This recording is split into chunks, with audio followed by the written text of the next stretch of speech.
नमस्कार दोस्तों, blood takes के आज के बहुत ही ज्यादा हैरान कर देने वाले एपिसोड में आप सभी लोगों का बहुत बहुत स्वागत है। जी हाँ दोस्तों, आज के इस वीडियो से आप लोग बहुत ज्यादा हैरान हो जाएंगे क्योंकि आज का ये जो वीडियो है ना बहुत ही ज्यादा रहस्यमय, बहुत ही ज्यादा मिस्टीरियस है। क्योंकि आज के इस वीडियो में हम लोग आप लोगों के साथ बात करने वाले हैं दुनिया के ऐसे 5 रहस्यों के बारे में जो अब तक अनसुलझे हैं। जिन रहस्यों को बीते हुए, जिन कांडों को बीते हुए ना जाना कितना समय बीत चुका है, लेकिन अब तक वो सुलझ नहीं पाए हैं। उनकी गुत्थी कोई नहीं सुलझा पाए। कितना भी बड़ा पुलिस वाला हो, कितना भी बड़ा जासूस हो, कोई भी इंसान हो, नहीं समझ पाया और वो समझ ही नहीं पाया आखिर कब क्या हुआ था और कैसे हुआ था।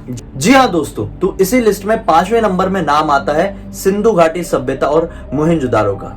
दोस्तों, आप सभी लोगों ने इन दोनों का नाम तो बहुत अच्छे सुने होंगे। मोहनजोदारो फिल्म भी आई थी हमारे भारत की, और हिस्ट्री में तो बहुत अच्छे से पढ़े होंगे। मैं तो हिस्ट्री अच्छे से याद करता हूँ कि क्लास 8th में जब मैं था तो मुझे हिस्ट्री में बहुत अच्छा डिटेल में ये टॉपिक था।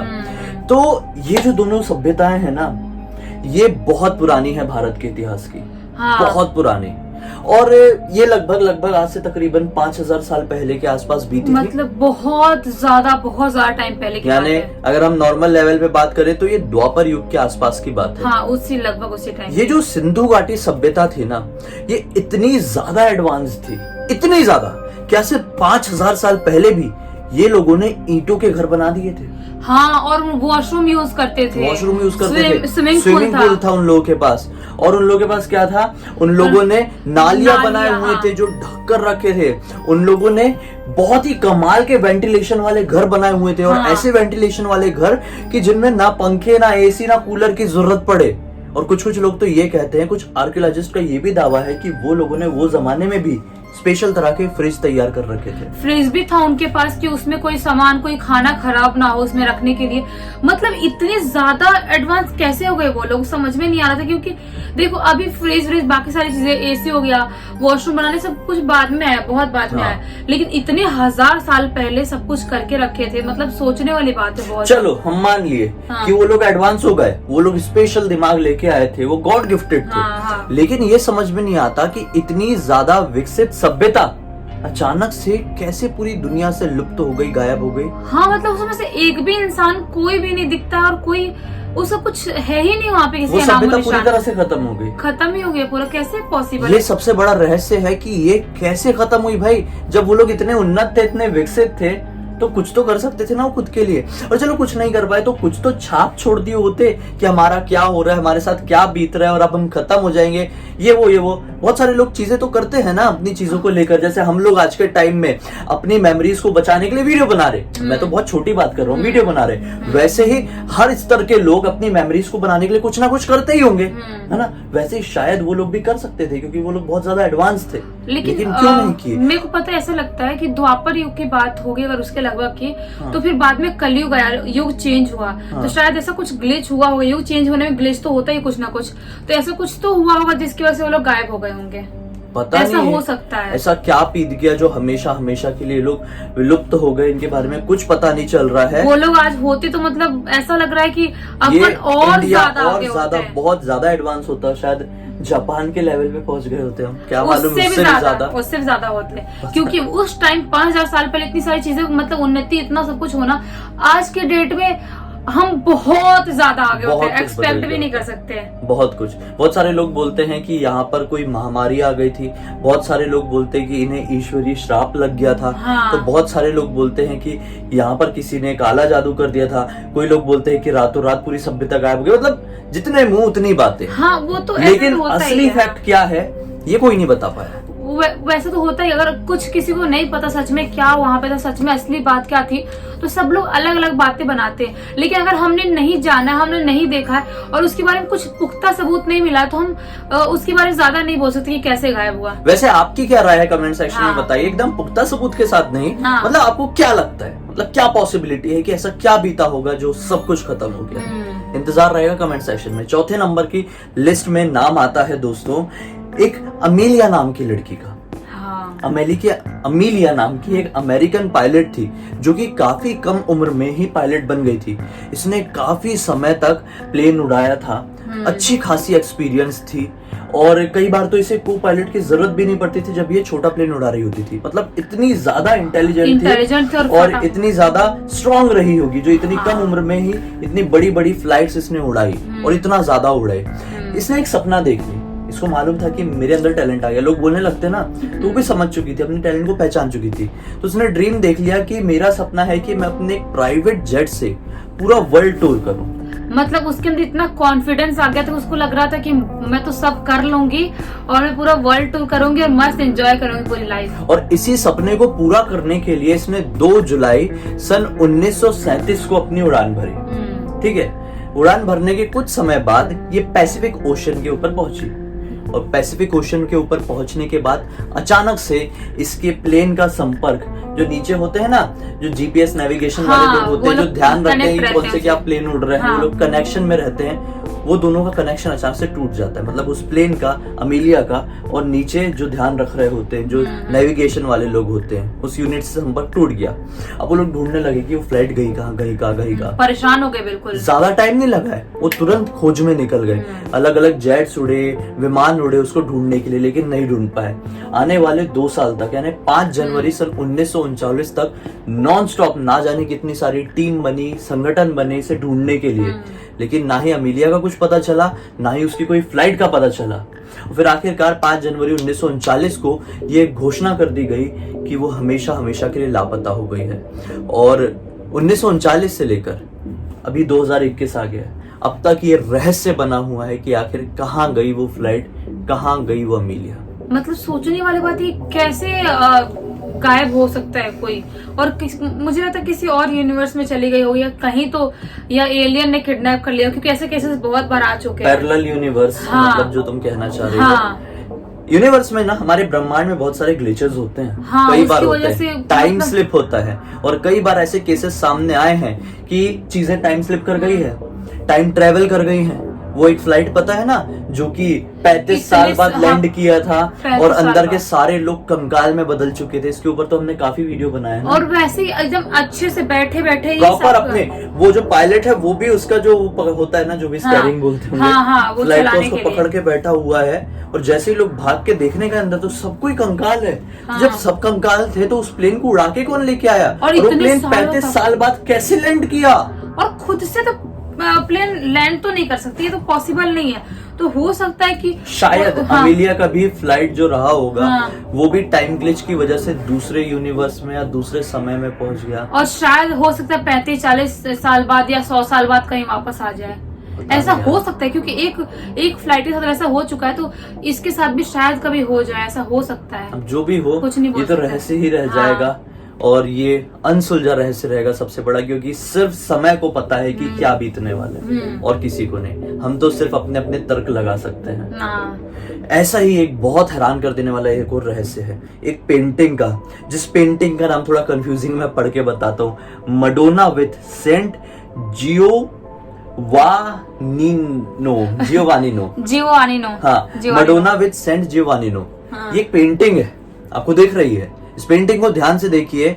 इस पेंटिंग में इस लड़की के पीछे, लड़की है या फिर जो भी है, ये नहीं मतलब एंजल है, जो भी है, इनके पीछे देखो आप, एक कुछ उड़ता हुआ सा दिखाई दे रहा है, उड़न तस्तरी जैसा, और नीचे की तरफ एक आदमी कुछ ऐसा करके देख रहा है। मतलब उसको जैसे अपन प्लेन देखते थे बचपन, ऐसे उठ के आ रही है, फ्लाइट जा रही है, प्लेन जैसे देखते थे, उस टाइप कोई देख रहा है ऐसा वाला। ये जो पेंटिंग है बहुत ज्यादा कंट्रोवर्शियल है, क्योंकि लोग बोलते हैं कि ये उड़न तस्तरी है, और बहुत सारे लोग ये कहते हैं कि ये उड़न तस्तरी नहीं है, ये कोई देवदूत है। जो पेंटर है वो एक देवदूत को दिखाना चाह रहा है, लेकिन मतलब कोई एंजल है इधर आया है। हाँ। लेकिन बहुत सारे लोग ये दावा करते हैं कि जो एलियन वाला कंसेप्ट है ना, ये अभी का नहीं है, ये हजारों साल पुराने सभी चला आ रहा है। मतलब हजारों साल पहले से लोग ये बोलते आ रहे हैं कि एलियंस एग्जिस्ट करते हैं, और एलियन समय समय पर अपनी उड़न तस्तरी या फिर यूएफओ की मदद से हमारी पृथ्वी पर आते रहते हैं। और इस पेंटर का नाम मैं बताता हूँ, डोमेनिको गिरलैंदायो। डोमेनिको गिरलैंदायो।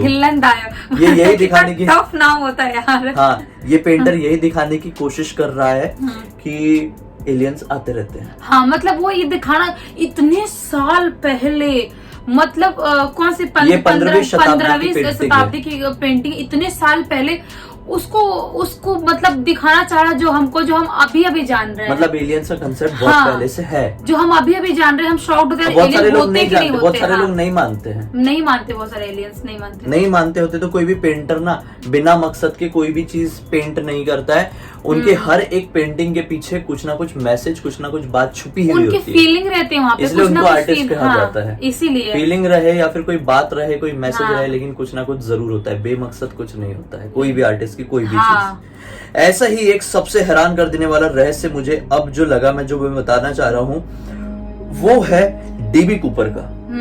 डीबी कूपर का नाम का एक आदमी था, वो अमेरिका की एक फ्लाइट थी बोइंग 727, वो पोर्टलैंड से सिएटल की तरफ अपनी उड़ान भरती है। ठीक है, इसमें लगभग 48 के आसपास लोग बैठते हैं और सब लोग नॉर्मली दिखाई दे रहे थे, सब लोग बिल्कुल बिजनेस क्लास में बैठे हुए थे, कुछ लोग इकोनॉमी क्लास में थे, अच्छे प्रॉपर सूट बूट में थे, कुछ प्रॉब्लम नहीं लग रही थी, मतलब एकदम अच्छे रईस टाइप के लोग बैठे हाँ, थे यहाँ। ये फ्लाइट को उड़ान भरे हुए लगभग 27 मिनट होता है और अचानक से एक डैन कूपर नाम का आदमी जो इस फ्लाइट में सवार था, वो एयर होस्टेस को अपने पास बुलाता है पानी या कॉफी मांगने के लिए और लेता है और उसको एक चिट थमाता है और बोलता है खोल के देखो।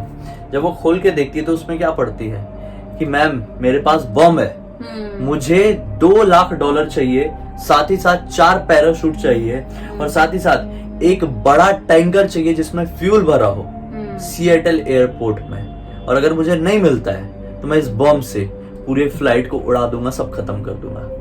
ये बात जैसे ही वो फ्लाइट अटेंडेंट ने या फिर एयर होस्टेस ने पढ़ी तो बहुत ज्यादा घबरा गई।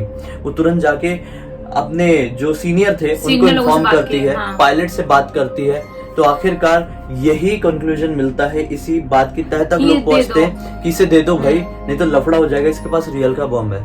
तो क्या होता है, नीचे गवर्नमेंट थी या फिर जो भी अथॉरिटी वाले थे वो लोगों ने $2 लाख कैश एक ब्रीफ केस में रेडी रखे, 4 पैरासूट रेडी रखे और एक बड़ा टैंकर रेडी रखे जिसमें फ्यूल भरा हुआ था उस प्लेन में भरने के लिए। अब सिएटल में जैसे ये फ्लाइट उतरने वाली थी, इसे इन्फॉर्म कर दिया गया कि आपकी मांगे पूरी हो गई, आप प्लीज किसी को कोई नुकसान मत पहुंचाना। इसने स्माइल किया, बोला ओके। ये फ्लाइट लैंड करती है, सब लोगों को बोलता है आराम से उतर जाओ, मैं कुछ नहीं करने वाला। एयर होस्टेस उतरी, जितने भी लोग थे वो सब उतरे, बस पायलट को नहीं उतरने दिया। पायलट और को पायलट आगे बैठे हुए थे और पूरे प्लेन में अकेला। इसने पूरी खिड़कियों को अच्छी तरह से ढक दिया, $2 लाख का ब्रीफकेस लिया, 4 पैराशूट लिया और वो जो प्लेन था उसके फ्यूल को रिफ्यूल कराया। मतलब उसने इसीलिए बुलाया हुआ था कि वो प्लेन में वापस से फ्यूल भरा जा सके, क्योंकि इसका मकसद सिएटल में उतरना था ही नहीं, ये चाहता था कि मैं उड़ान भर के कहीं और लेके जाऊं इस प्लेन को। मतलब उसका मकसद था कि मैं इसको कहीं लेके जाऊंगा अलग जगह पे। प्लेन में फ्यूल भरा गया और उड़ान भर दी गई लोगों ने ऊपर की तरफ, मैक्सिको सिटी की तरफ। मैक्सिको की तरफ ये जा ही रहा था सिएटल से कि बीच में अचानक से डीबी कूपर इस प्लेन से जंप मार देता है। इसके पास पैराशूट तो था, इसके हाथ में ब्रीफकेस भी था $2 लाख का। और जैसे ये बात की खबर पायलट को पड़ती है तो पायलट लोग तुरंत पुलिस को और अथॉरिटी को इन्फॉर्म कर देते हैं कि डीबी कूपर इस एरिया में कूदा है, जाके पकड़ो उसको। हाँ, उसको फटाक से अरेस्ट करो, उसको पकड़ लो कैसे भी। तो बिना देरी किए वहाँ के लोकल अथॉरिटी वाले, वहाँ के FBI वाले, वहाँ के पुलिस वाले ढूंढने निकल जाते उस एरिया में जिस एरिया में इन्फॉर्म किया गया था। बहुत देर तक तलाश चलती है, फिर कई महीने बीत जाते हैं, फिर कुछ साल बीत जाते हैं, लेकिन वो तलाश कभी खत्म नहीं होती है। और वो कभी पता नहीं चला कि डीबी कूपर या फिर डैन कूपर कहाँ से आया था, क्यों आया था, कहाँ चले गया, कैसे चले गया, और उसकी शक्ल जैसे इंसान भी कभी कोई नहीं दिखा। डेटाबेस में सर्च भी किया गया कि ऐसे शक्ल का कोई आदमी एग्जिस्ट करता है, भाई कौन है ये, लेकिन वैसी शक्ल का कोई आदमी था ही नहीं। मतलब सोचो कौन था वो, कौन था जो गायब हो गया, और उसका क्या मकसद सिर्फ पैसे लेना और ये सब चीजें करना था, क्या मकसद था इसका जवाब आज तक नहीं समझ में आया। कैसे चला एक्चुअली किसी भी इंसान के पास $2 लाख जो कि बहुत बड़ा अमाउंट होता है, इतने पैसे आएंगे तो वो किसी ना किसी रूप में दिख ही जाएगा, समझ में आ ही जाएगा वो इंसान। लेकिन ये समझ में नहीं आया भाई ये क्या था, मतलब क्या इंसान था भी का नहीं, था भी का नहीं, था भी की नहीं, क्या है कंफ्यूज कर दिया, था भी यार, था भी का नहीं, था भी को हटाओ, गोली मारो। आपको क्या लगता है, अपनी राय कमेंट सेक्शन में जरूर बताओ। इस वीडियो को ज्यादा से ज्यादा जरूर शेयर करना, लेकिन हमारे तो 5 हो ही नहीं पाए। कितना हुआ है? 4 ही हुआ। 4 ही हो। हम लोग बात इतना ज्यादा करते रहते हाँ हैं ना, कि ऐसा वीडियो लगता है बढ़ कि जाता वीडियो है। बहुत बड़ा हो गया। हाँ। चलो शॉर्टकट में खत्म करते हैं। पहले नंबर का जो कि सबसे ज्यादा इंटरेस्टिंग लगा, वो बहुत इंटरेस्टिंग है। इसका नाम है नाज़का लाइंस। हम्म। दरअसल पेरू नाम की एक कंट्री है, हाँ। वहां पे लीमा नाम की उसकी राजधानी है।